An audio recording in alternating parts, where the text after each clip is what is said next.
عدیل احمد اور عامر رضا ایک دفعہ پھر آپ کی خدمت میں حاضر ہیں۔ پاکستان نے بھارت کو گھٹنے ٹیکنے پر ایسا مجبور کیا کہ اس جنگ نے عالمی سطح پر منظرنامہ ہی بدل کے رکھ دیا، اور ایک ایسا بلاک وجود میں آنے والا ہے جس نے بھارت اور امریکہ کو تشویش میں مبتلا کر دیا ہے۔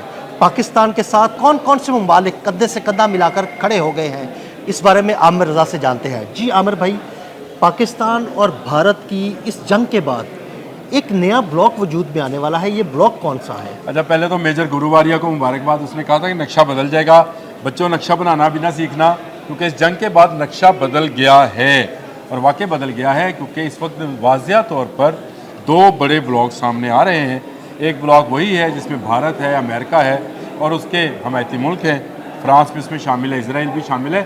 دوسرا بلاک جو ہے وہ پاکستان اب اس کو لیڈ کر رہا ہے ایز این اے سالار، اور اس کے ساتھ چائنا ہے اور اس کے ساتھ ترکی ہے، اور پھر اس کے بعد پاکستان جو ہے باقی ممالک کو ساتھ لے کر چلے گا، جن میں آذربائیجان اور رشین اسٹیٹس شامل ہے۔ یہ ایک بلاک ہے جو کہ معاشی بلاک ہے، بیسیکلی یہ فوجی بلاک نہیں ہے، لیکن ضرورت یہ ہے کہ اس بلاک کو محفوظ کیسے بنایا جائے۔ اس کے لیے چائنا اور ترکی دو ایسے ممالک ہیں جو اس وقت بہت زیادہ کام کر رہے ہیں، اور ان کا جو مرکز نگاہ ہے وہ پاکستان ہے، کیونکہ سی پیک کے ذریعے چائنا یورپ تک اپنی منڈی ڈھونڈتا ہے، اور یورپ میں اس کا آخری سٹاپ جو ہے وہ ترکی ہے، جو کہ نیٹو کا رکن ملک ہے۔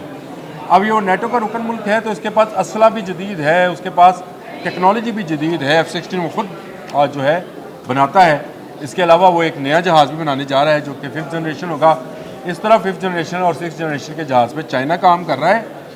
ایسے لگ رہا ہے مجھے کہ یہ جو بلاک ہے جو کہ پاکستان، ترکی، ایران، چائنا، ایران کو بھی شامل کر لیں اس میں، کیونکہ ایران نے آخرکار آنا ہے اس میں، اس بلاک کے اندر، یہ سارے کا سارا بلاک پاکستان کے ارد گرد جمع ہوگا۔ مجھے تو وہ بات سمجھ میں آتی ہے جو کسی زمانے میں کہا جاتا تھا کہ بڑی امام سرکار جو اسلام آباد میں بیٹھی ہیں، انہوں نے یہ کہا تھا کہ یہ اسلام کا قلعہ ہے، اور ایک وقت آئے گا کہ ساری دنیا اس کے ارد گرد جمع ہو جائے گی۔ اس وقت بھی ایسا ہی ہے کہ پاکستان کے ارد گرد ساری دنیا جمع ہے، نہ صرف وہ ممالک جن کی سرحدیں پاکستان کے ساتھ لگتی ہیں، جن کے دل پاکستان کے ساتھ ملنا شروع ہو گیا۔ آپ اوور دا ٹائم خود بہت جائزہ لیں، سری لنکا کی سرحد ہمارے ساتھ نہیں ملتی، ہمارے ساتھ جڑ گیا۔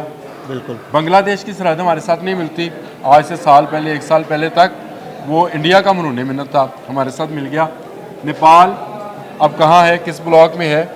تو آپ یوں سمجھے کہ اس پورے خطے کے اندر، جس کو ہم برصغیر پاک و ہند اور ترکی، ایران ترکی تک، جس کا پرانا بھی ہمارا روٹ موجود ہے RCD کے نام سے، یہ سارے کا سارا جو ہے وہ پاکستان کے ارد گرد آ گیا ہے۔ بھارت کی جو سپر پاور بننے کی خواہش تھی وہ تو ملیا میٹ ہوئی تو ہوئی، لیکن اب جو نیا اکنامک زون بن رہا ہے، جو نیا بلاک بن رہا ہے، جو کہ دفاعی بلاک بھی ہوگا، اکنامک بلاک، اس لیے عدیل بھائی میں ہمیشہ کہا کرتا ہوں کہ آخری جنگیں پانی پر ہونی ہیں، لیکن سیکنڈ لاسٹ جنگیں جتنی بھی ہیں وہ معیشت میں معیشت پہ ہوگی۔ اور اس وقت معاشی جنگ جاری ہے، معاشی جنگ جاری ہے۔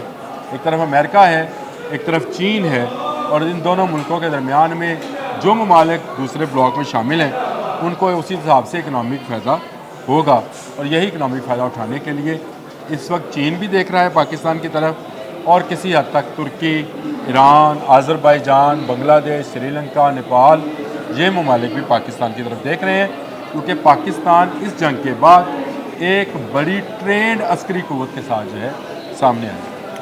تو ناظرین، عامر بھائی نے بہت ہی خوبصورت انداز میں اور تفصیل کے ساتھ آپ کو اس نئے بننے والے بلاک کے بارے میں بتایا۔